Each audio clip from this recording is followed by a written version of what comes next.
Hello and welcome to World of Conan, to the review of Conan Serpent War. So I really enjoyed this comic and I recommend it. I really do. It has some good art. It's a team up of Conan, Solomon Kane, Dark Agnes, the three literary heroes of Robert E. Howard, and then Moon Knight. So it's quite cool in that way. It's 4 comics, 4 issues, and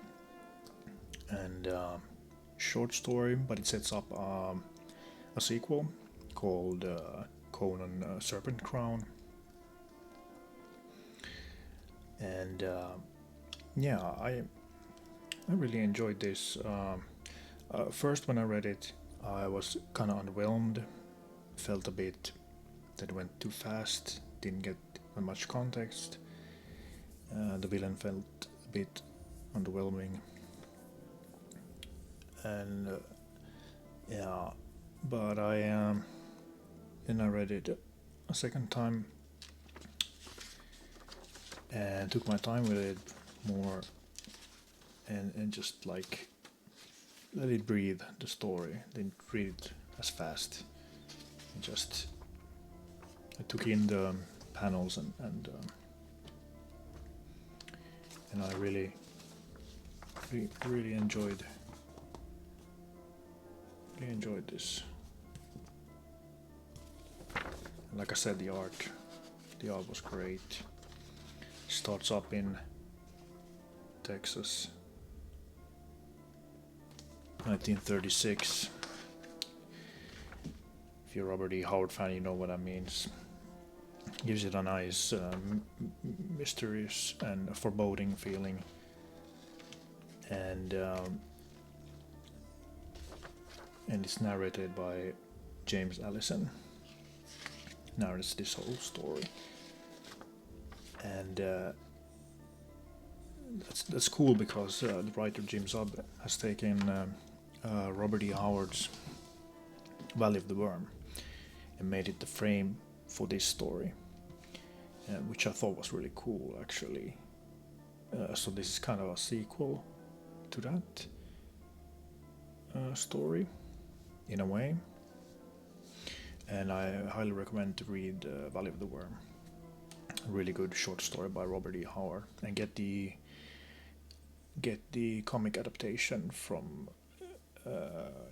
Marvel. It's kind of I think it's from the 70s, supernatural thrillers. Valley of the Worm. It's only like $2-3 on Comixology. But yeah.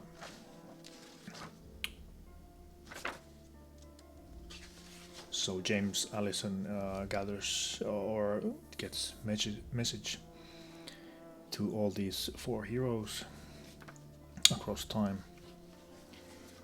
Makes them team up. Starts with Moon Knight. And he teams up with Solomon Kane.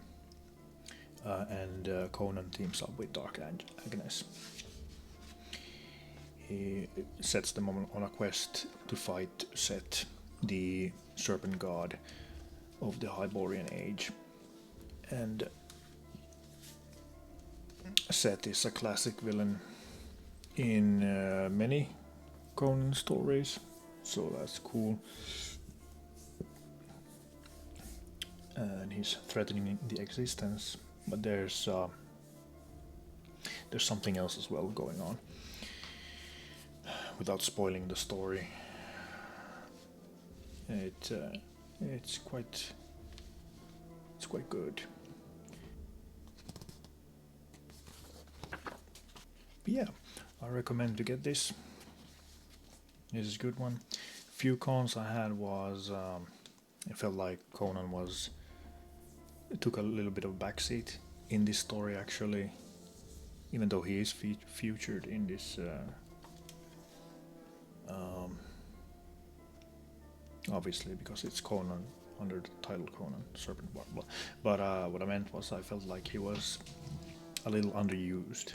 He was a little underused in this comic run.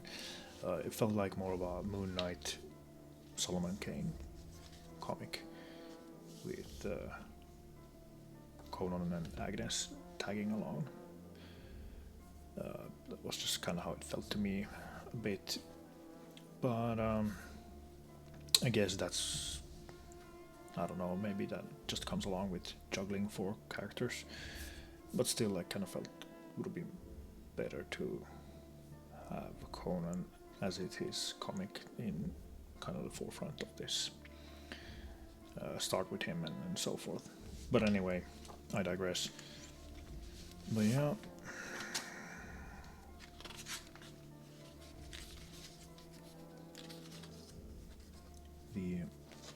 The Valley of the Worm short story really wraps it up nicely, and like I said, then it ends with setting up the next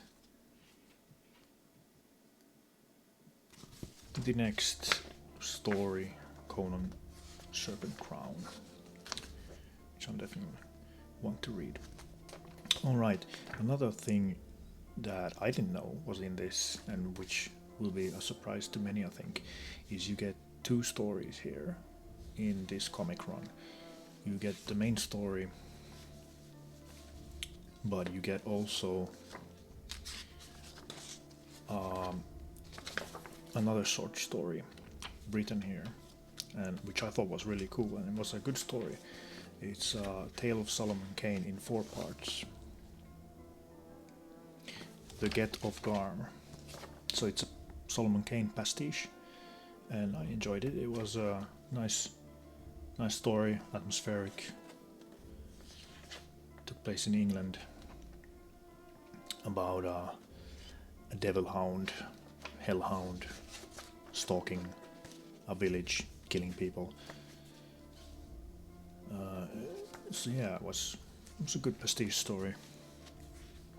I enjoyed it. So that's really cool. You kind of get 2 stories in this one comic, and then a tie-in to an original Robert E. Howard story. So listen, it's a good comic run. I enjoyed it. So I recommend it, guys, and I'll see you guys on the next video. Hail Conan.